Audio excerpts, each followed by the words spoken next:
Lucas, capítulo 1, versículo 46. Disse então Maria: a minha alma engrandece ao Senhor, e o meu espírito exulta em Deus, meu Salvador, porque atentou na condição humilde de sua serva. Desde agora, pois, todas as gerações me chamarão bem-aventurada, porque o poderoso me fez grandes coisas, e santo é o seu nome. E a sua misericórdia vai de geração em geração sobre os que o temem. Com o seu braço manifestou o poder. Dissipou os que eram soberbos nos pensamentos dos seus corações. Depôs dos tronos os poderosos e levou os humildes. Aos famintos encheu de bens e vazios despediu os ricos. Auxiliou a Israel, seu servo, lembrando-se de misericórdia, como falou a nossos pais, com Abraão e a sua descendência para sempre. E este é o Cântico de Maria. De facto, meus queridos irmãos, a Bíblia contém salmos, cânticos, hinos, cânticos espirituais. Também estão a par, naturalmente, de textos de profecia, textos de história, textos com testemunhos de várias pessoas. E este cântico, ou hino de Maria, é valiosíssimo. E é de facto revelador do pensamento e da posição de Maria naquilo que foi o plano redentor de Deus. Eu gostaria, meus irmãos, de sublinhar convosco deste texto que foi lido 4 aspectos que têm a ver exatamente com este pensamento, com esta concepção, com esta posição de Maria. O primeiro destes aspectos é o conhecimento das Escrituras. Maria revela um conhecimento do Antigo Testamento.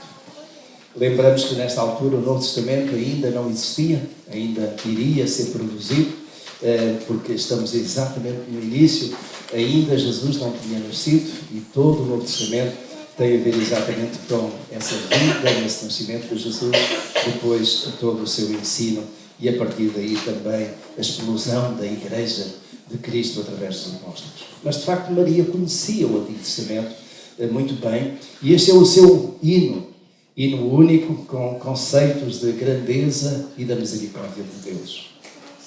Eu creio, meus irmãos, que ela tinha bem presente aquilo que já era ou já tinha sido um hino de uma mulher de destaque também que a Bíblia menciona, mulher chamada Ana, e que dedicou o seu filho Samuel.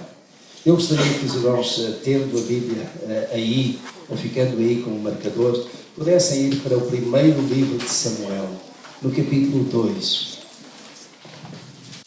E este não é tanto um hino de Ana, mas mais uma oração. E a Bíblia está cheia também de trechos de oração feitos por vários dos servos de Deus. Então, primeiro o livro de Samuel, capítulo 2. Depois que Ana conseguiu gerar um filho, tendo sido ela estéril e por isso mesmo acusada pelas outras mulheres, acabou por colocar diante do Senhor este compromisso. Se ela concebesse, ela daria o seu filho para o serviço do Senhor. E Samuel veio a ser um extraordinário profeta de Deus. E depois de Ana ter cumprido a sua promessa, de ter deixado o menino, ela orou ao Senhor, e isso está registado no primeiro livro de Samuel, capítulo 2, que diz assim: então Ana orou dizendo: o meu coração exulta no Senhor, o meu poder está exaltado no Senhor, a minha boca dilata-se contra os meus inimigos, porquanto me regozijo na tua salvação. Ninguém há santo como o Senhor, não há outro fora de ti, não há rocha como o nosso Deus. Não faleis mais palavras tão altivas, nem saia da vossa boca a arrogância, porque o Senhor é o Deus da sabedoria e por ele são pesadas as ações. Os arcos dos fortes estão quebrados e os fracos são cingidos de força. Os que eram fartos se alugam por pão e deixam de ter fome os que eram famintos. Até a estéril teve 7 filhos, e a que tinha muitos filhos enfraquece. O Senhor é o que tira a vida e a dá. Faz descer ao Seol e faz subir dali. O Senhor empobrece e enriquece, abate e também exalta. Levanta do pó o pobre do monturo e leva o necessitado, para os fazer sentar entre os príncipes, para os fazer herdar um trono de glória, porque do Senhor são as colunas da terra, sobre elas pôs Ele o mundo. Ele guardará os pés dos seus santos, porém os ímpios ficarão mudos nas trevas, porque o homem não prevalecerá pela força. Os que contendem com o Senhor serão quebrantados. Desde os céus trovejará contra eles. O Senhor julgará as extremidades da terra, dará força ao seu rei e exaltará o poder do seu ungido. Creio, meus irmãos, que Maria conhecia este texto, como aliás conhecia vários outros, porque ela de facto vai rechear este seu hino com muitas passagens, com muitos pensamentos que ficaram guardados na sua mente. Como judia que era, e não havendo entre os judeus a mesma prática que nós temos hoje de poder ter uma cópia da Escritura nas nossas mãos, era muito exercido aquele poder de memória, de guardar, de repetir e até de ensinar aos seus filhos. E Maria ouviu isso com certeza dos seus pais, foi guardando essas coisas no seu coração e agora, quando ela faz este hino, este cântico ao Senhor, ela naturalmente o recheia com alguns desses pensamentos que nós encontramos também naquela oração de Ana. O nosso povo diz, a boca fala do que o coração está cheio. E, meus irmãos, eu creio que aquilo que alimenta o coração é a mente. Se nós rechearmos a nossa mente com a palavra de Deus, certamente que o nosso coração, isto é, pela nossa boca, fluirão palavras que atestam exatamente esse nosso conhecimento de Deus, essa nossa confiança em Deus, num Deus que é poderoso. Na mente de Maria estavam muitos destes ensinos do Antigo Testamento e por isso mesmo ela está à vontade com o Senhor e canta exaltando o nosso Deus. O segundo aspecto que eu gostaria de destacar aqui deste cântico de Maria, voltando naturalmente a Lucas capítulo 1, é a sua viva gratidão. Maria engrandece ao Senhor e ela exulta em Deus. São de facto expressões que ela usa aqui para, sobretudo, acima de tudo, exaltar Deus. Engrandece ao Senhor. Isto é, por outras palavras, Deus é grande, Deus é magnífico, Deus é maravilhoso. Aliás, este hino de Maria também é conhecido como Magnificat. Isto é, Deus é magnífico, Deus é grande, Deus é tremendo, Deus é soberano. Ela exulta em Deus, isto é, a alegria dela, o seu regozijo está acima de tudo e podemos dizer até unicamente em Deus. Mas ela acrescenta um detalhe que é de todo importante aqui. Ela diz, em Deus, meu Salvador. Ela de facto reconhece que precisa de um Salvador. Ela sabe que somente Deus é que tem poder, que tem capacidade para salvar. Ainda que ela não soubesse muito bem como é que o filho que ela iria gerar, que o anjo já lhe tinha anunciado, que inclusive tinha dito que o seu nome seria Emanuel, que seria Jesus, que seria tudo isso, que seria o Salvador. Ela, porventura, nesta altura ainda não tem bem a noção como isso vai processar. Mas ela sabe uma coisa, Deus é o Salvador. Era o Salvador dela. E aqui, meus irmãos, aquilo que eu gostaria de destacar para já, antes de passar a outro aspecto, é que Maria deve ser para nós um exemplo de gratidão. Ela deu graças a Deus pela sua grandeza, pelo seu poder, pela sua forma maravilhosa de agir. Nós devemos estar gratos a Deus por aquilo que Ele nos dá. Meus irmãos, assim como Maria exaltou em Deus o seu Salvador, também nós temos com certeza que exaltar Deus, porque Ele é o nosso Salvador. Foi Deus que providenciou a salvação para nós. Nós não estamos mais perdidos, nós não estamos mais condenados, nós não estamos mais separados da presença de Deus, nem aqui, nem no além, na vida eterna. Porque de facto Deus já proveu a nossa necessidade espiritual e aquilo que para nós é fundamental, que é o perdão dos nossos pecados, a reconciliação com Deus, a comunhão com Deus, está assegurada. Maria foi grata a Deus porque ela diz, meu Salvador. E com isto, naturalmente, encerra aquilo que é a sua própria conhecimento acerca de si, da sua condição diante de Deus. Quem precisa de um Salvador é porque está perdido. Quem reconhece que Deus é Salvador é porque sabe exatamente que diante de Deus está separado, está perdido, está em salvação, mas Deus é aquele que provê essa salvação. Nós estamos agradecidos, meus irmãos, a Deus pela salvação. Eu tenho partilhado com alguns irmãos e partilho com a igreja toda as vezes que for preciso, mas uma das coisas que está normalmente na minha oração pela manhã, em cada dia, é: Senhor, muito obrigado pela salvação que me deste em Cristo Jesus. Muito obrigado pela minha salvação. Eu quero dizer aos irmãos que isso para mim é a coisa mais importante. Eu amo muito a minha esposa, o meu filho, a minha nora, as minhas netas, os meus queridos, mas amo muito mais o meu Deus e estou tão grato a Ele pela salvação que eu não conseguia. Não era pelos meus méritos, não era pelas minhas obras, pela minha capacidade de ser melhor que os outros. Nada disso seria suficiente para assegurar a minha salvação, a não ser por aquilo que Deus já fez através de Jesus. Então Maria estava grata, assim como nós também devemos estar gratos, e esse exemplo de Maria deve ser guardado em nós. Em terceiro lugar, Maria fala-nos aqui e mostra-nos uma profunda humildade. Ela diz assim, no verso 48, porque atentou na condição humilde da sua serva. Desde agora, pois, todas as gerações me chamarão bem-aventurada. Atentou na condição humilde da sua serva. Humildade de Maria, claramente aqui. E que tantas vezes contrasta com aquilo que alguns querem fazer de Maria, num papel tão exaltado, tão elevado. Sem dúvida alguma, meus irmãos, que Maria foi escolhida para ser, não são bem as minhas palavras, para ser mãe do Messias, não mãe de Deus. Uma teoria que há e que está muito enraizada no seio da Igreja Católica é que Maria é Theotokos, isto é, mãe de Deus. Isso é dito muitas vezes, mas Maria não é mãe de Deus, porque Deus não tem mãe. Deus existe por si mesmo.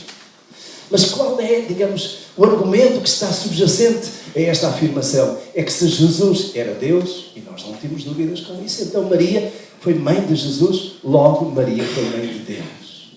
Mas Maria foi mãe do Jesus humano, não do Jesus divino. Em Jesus estavam simbioticamente estas duas naturezas. A natureza humana de Jesus, a natureza divina.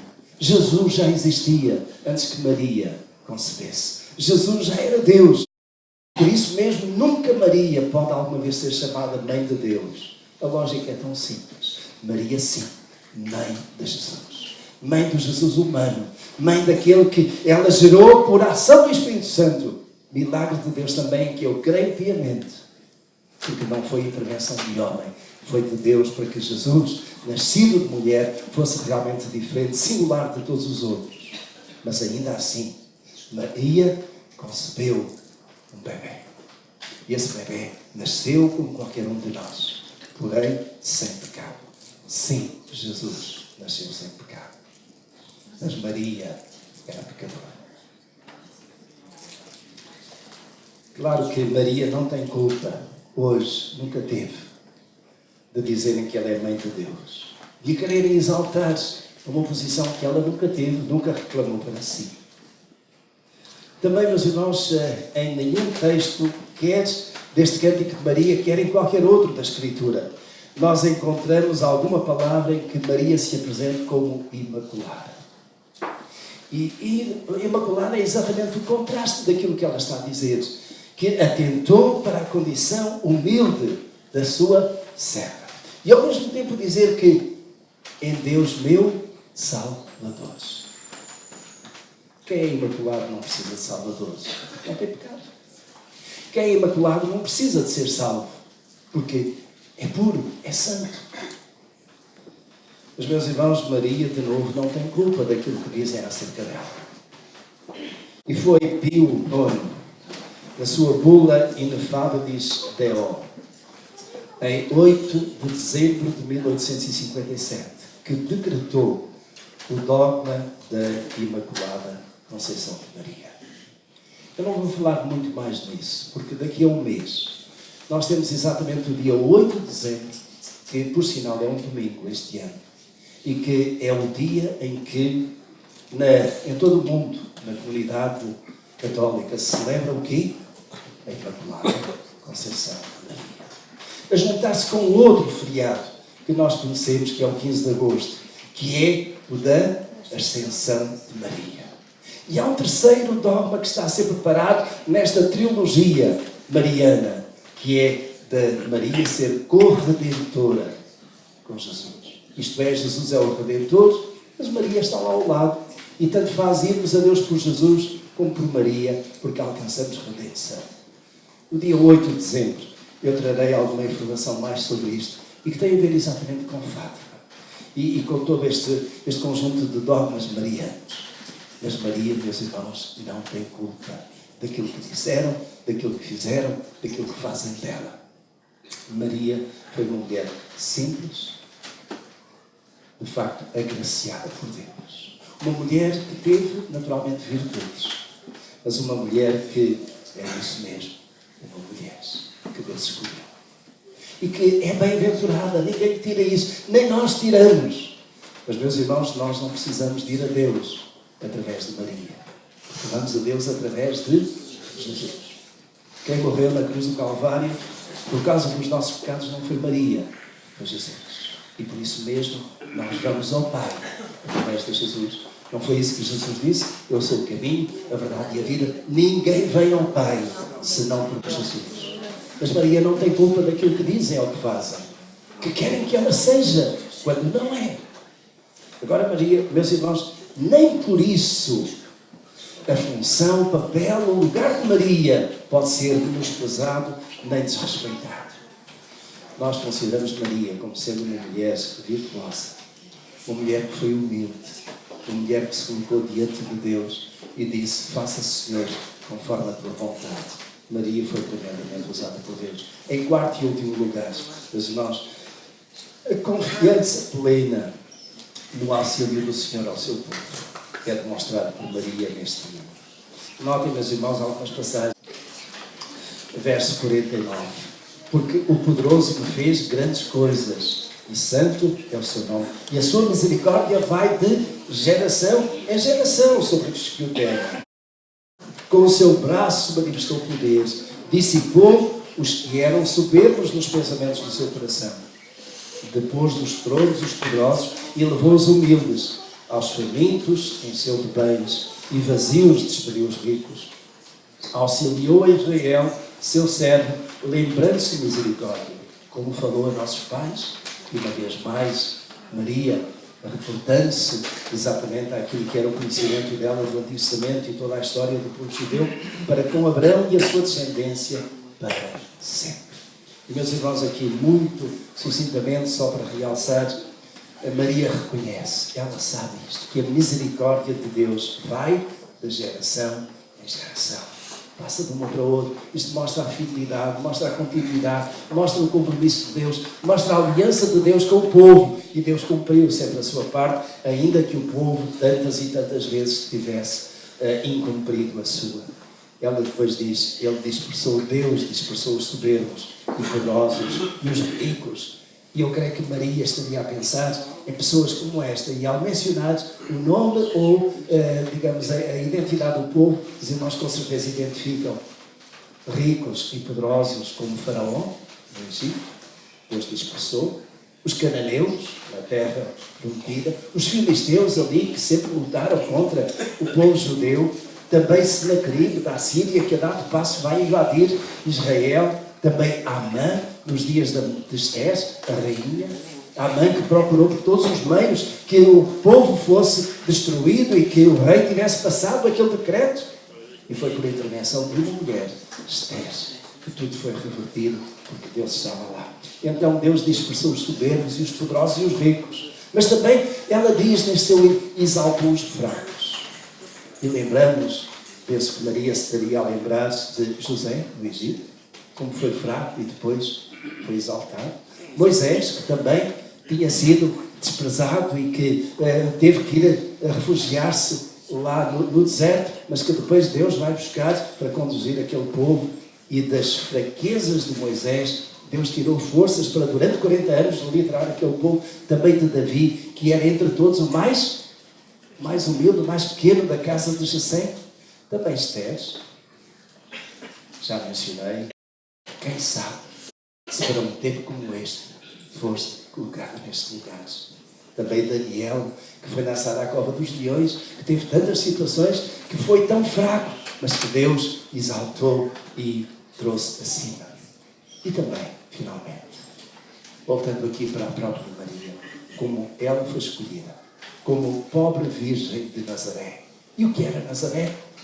Uma pequena vila lá, da Galileia. Ao ponto que alguns mais tarde com Jesus dizem, pode vir alguma coisa boa de Nazaré? Mas Jesus veio de Nazaré, porque Maria e José eram de Nazaré. Então Maria foi escolhida para trazer o Messias ao nosso mundo. Mas irmãos, coisa extraordinária. Nós temos muito a aprender ou a lembrar acerca de Maria. Não para a exaltar, não para a glorificar, não para a endeusar, mas para reconhecer que ela de facto foi uma mulher extraordinária, que Deus usou, que Deus escolheu e por isso mesmo bem-aventurada. Mas também é bem-aventurado aquele que se dispõe e se coloca nas mãos de Deus. Eu gostaria que deixar este desafio às mulheres da nossa igreja, embora não só, que cada uma se disponha e coloque a sua vida nas mãos de Deus. Reconheça a sua condição e diga, Senhor, eis-me aqui, usa-me a mim, como Isaías disse, a passo. Nós, de facto, na Escritura encontramos várias mulheres que tiveram papéis fundamentais. E este mês, que na nossa igreja damos este lugar de primazia, de destaque às mulheres da nossa igreja para nos orientarem na reflexão da Sagrada Escritura e nos ajudarem, como igreja, a olharmos bem para Cristo, no qual não há homem nem mulher, não há judeu nem grego, não há servo nem senhor, porque diante de Deus, diante de Cristo, nós somos iguais, estamos ao mesmo nível.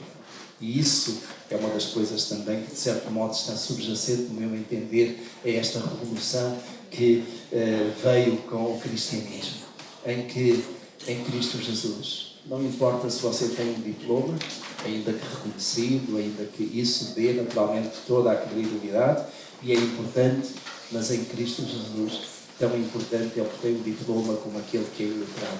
Jesus escolheu homens, pescadores, alguns deles sem qualquer conhecimento de escrita, mas ainda assim foram poderosos nas mãos de Deus. Deus está pronto para escolher e para usar cada um de nós para a sua glória, se nós tivermos esta mesma postura que Maria teve, de gratidão, de reconhecimento da humildade e também de reconhecimento e lembrança das coisas maravilhosas que o Senhor tem feito e da sua misericórdia que tem extravasado culturas, povos, raças e épocas. Fica a chegar para nós.